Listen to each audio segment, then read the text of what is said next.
So sekarang cikgu rasa kita just teruskan je, kalau tak nanti kita tak cukup masa kan. Jadi kamu nampak tak apa yang cikgu tunjuk sekarang? Iaitu tentang objektif yang kita nak belajar hari ini, iaitu yang pertama 15.1 sistem pembiakan manusia. Iaitu untuk mencirikan anatomi sistem pembiakan lelaki dan sistem pembiakan perempuan. Kalau kamu nampak jelas, tolong komen. Untuk yang kedua ialah 15.2 gametogenesis manusia, iaitu proses untuk penghasilan ovum dan juga sperma. Sekarang ni kita tentang bagaimanakah penghasilan sperma dengan oogenesis melalui proses spermatogenesis dan juga oogenesis. Okay.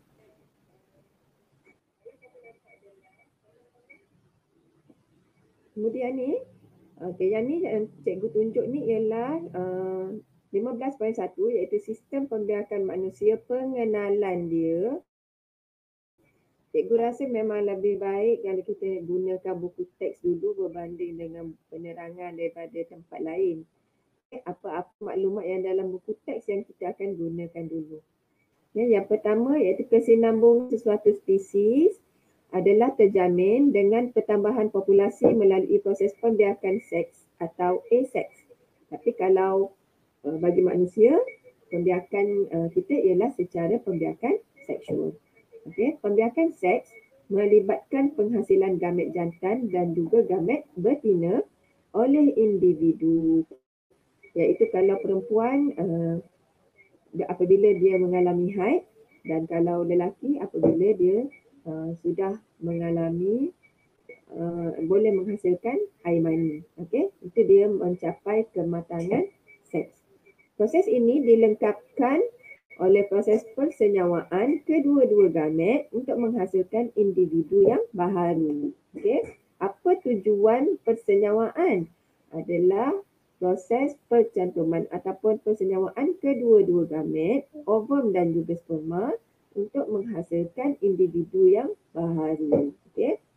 Struktur dan fungsi sistem pembiakan manusia, perempuan dan juga lelaki, kita boleh tengok dekat gambar ni. Ini ialah organ pembiakan bagi seorang perempuan.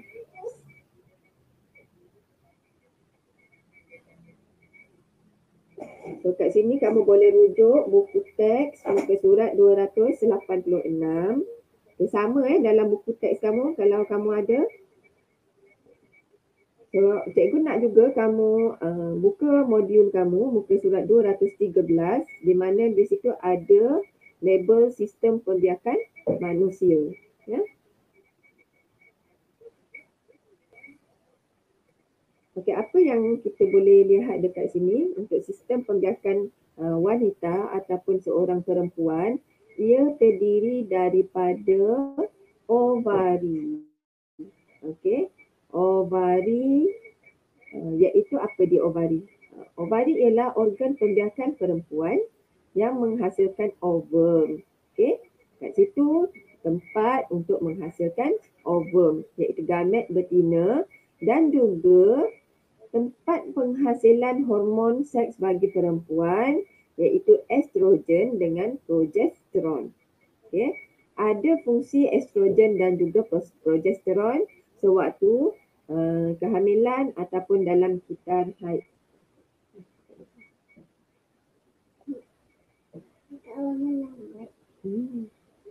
Okay, kemudian itu ialah ovari. So, apa yang seterusnya daripada ovari, dia akan kalau ada ovum yang dihasilkan ataupun oosit sekunder, dia akan dibebaskan ke dalam tiub falopio. So apa dia tiub falopio? Untuk ejaan kita refer kepada buku teks. Okay, kalau tiub falopio ejaannya pio, okay, kita guna buku teks lah ya. Apa dia tiub falopio? ialah satu saluran berotot nipis. Bahagian dinding dalamnya dilapisi oleh silium. Silium ni macam bulu-bulu yang halus di sepanjang laluan tiup fallopian. Okay, sebab dia akan menolak ovum yang telah tersenyawa tadi untuk ke uterus. Jadi itulah fungsi silium sebenarnya. Tindakan silium dan peristalsis otot tiup fallopian membantu menggerakkan usus sekunder atau embrio ke uterus. Okey, seterusnya, jika berlaku dah persenyawaan dan silium tadi menolak ovum yang telah tersenyawa tadi ke uterus, kita akan pergi melihat kawasan uterus. Apa dia uterus? Ialah organ berdinding tebal serta berotot. Yang kedua, dinding uterus dilapisi tisu endometrium. Dia ada mucus dan juga kaya dengan salur darah. Okay. Salur darah ini fungsinya akan membekalkan nutrien dan juga oksigen kepada embrio. Tisu endometrium yang tebal dan kaya dengan salur darah, dia akan membekalkan nutrien dan juga oksigen kepada embrio. Okey, selain daripada ketiga-tiga organ yang penting ini, kita juga ada dalam sistem pembiakan perempuan ada faraj, iaitu saluran masuk sperma dan laluan keluar haid dan juga kelahiran anak. Faraj ini tempat yang lain daripada kawasan kita kencing, ya. Dan ini adalah khas untuk laluan keluar haid dan juga tempat kelahiran anak. Okey. Kemudian cervix ialah pembukaan sempit uterus yang merembeskan mucus untuk membantu sperma berenang dengan mudah ke arah tiup fallopian. Okey, bahagian lelaki dia ada beberapa ialah tempat penghasilan ialah di testis. Okey. Akan menghasilkan sperma ataupun gamet jantan dan hormon seks bagi lelaki iaitu testosteron. Okey, itu fungsi testis. So apa jadi kepada sperma yang dihasilkan? Okey, dia akan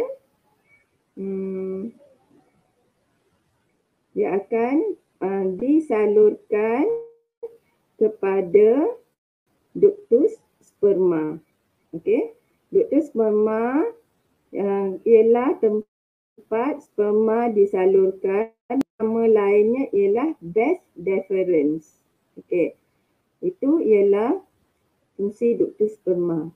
Okey, fungsi skrotum ialah kantung yang memegang dan juga melindungi testis. Ya. Okey, kemudian ke manakah ductus sperma ni akan menyalurkan sperma? Okey, dia akan menyalurkan sperma tadi ke vesicle semen. Okey. Vesicle semen ialah akan merembeskan bendalai bernutrien untuk sperma. Ya. Okey, apa fungsi kelenjar prostat? Adalah untuk merembeskan bendalai yang membantu pergerakan sperma. Okey. Kalau selepas orang kata apa, ada penghasilan bendalai tadi, okay, kita tengok yang seterusnya ialah zakar. Zakar ialah organ seks lelaki yang kaya dengan tisu lembut dan juga salur darah, dan uretra salur untuk mengeluarkan sperma dan juga air kencing. Okey, ini beza antara lelaki dengan struktur pembiakan lelaki dengan struktur pembiakan perempuan. Salur air kencing bagi perempuan tidak sama dengan salur laluan masuk sperma ataupun haid ataupun kelahiran anak. Tapi kalau bagi lelaki, Salurnya ialah sama bagi pengeluaran sperma dan juga penghasilan air kencing.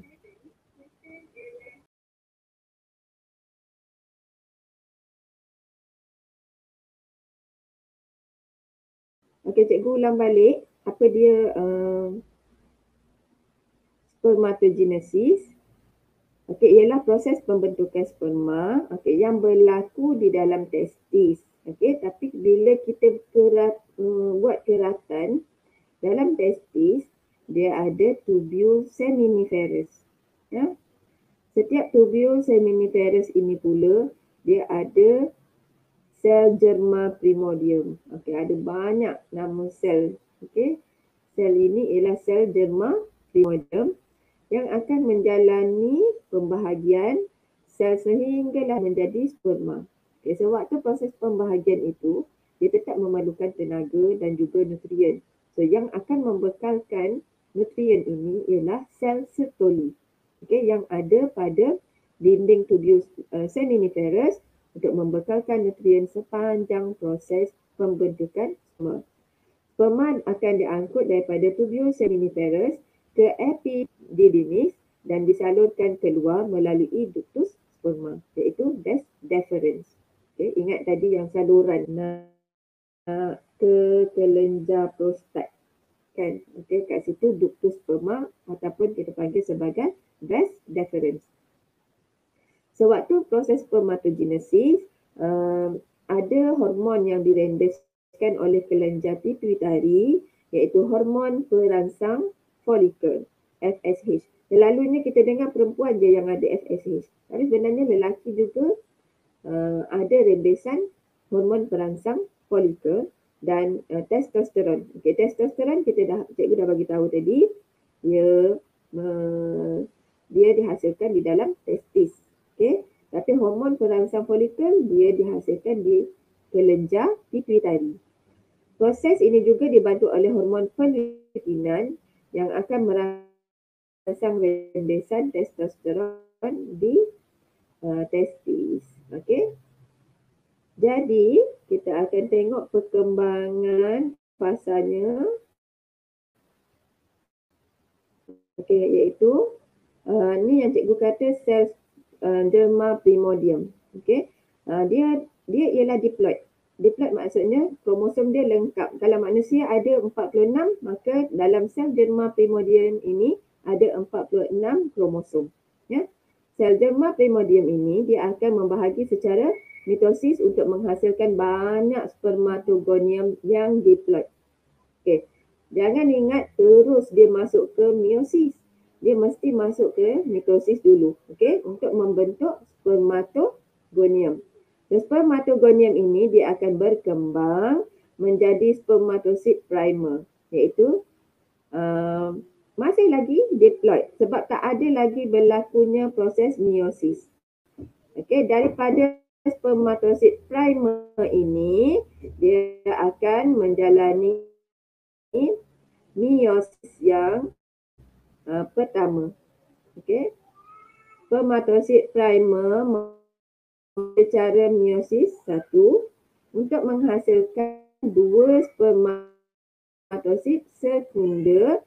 Kat sini bila meiosis yang pertama ni, spermatosid sekunder terus menjadi haploid, separuh. Yang N ni, 2N ini menunjukkan bilangan kromosom lengkap. Bila N sahaja dia dah menjadi separuh. Daripada 46 menjadi 23. Okey. Kemudian bila macam ni kita daripada spermatosid primer namanya ialah spermatosid sekunder. Spermatosid sekunder dia akan terus untuk melengkapkan meiosis yang kedua, iaitu kita panggil sebagai, selepas dijalankan meiosis yang kedua, kita panggil sebagai spermatid. Okey. Spermatid daripada 2 spermatid sekunder dia akan menjadi 4 spermatid yang juga bilangan kromosomnya haploid. Okey, spermatid ini dia akan menjalani pula pembezaan untuk membentuk sperma. Okay. So kat sini spermatid menjalani pembezaan dan pengkhususan untuk membentuk sperma. Okay, cikgu nak bagi tahu daripada awal prosesnya ialah mitosis. Okey, mitosis, kemudian perkembangan, kemudian meiosis 1, meiosis 2, kemudian dia akan menjalani pembezaan untuk membentuk sperma. Soalan selalu akan tanya, di manakah akan berlakunya kromosom menjadi separuh daripada sel induk. Okey, iaitu tempat berlakunya ialah daripada spermatosid primer kepada spermatosid sekunder. Okey, iaitu semasa meiosis yang pertama. Okey, yang lain cikgu, yang lain dia akan terus menjadi, dia bukan bahagi kromosom dah kat sini, dia hanya membahagi sel. So dalam kromosom ini tetap ada 23 kromosom. So dalam sperma juga dia dah menjadi haploid. So dalam setiap satu sperma ini dia akan membawa 23 kromosom.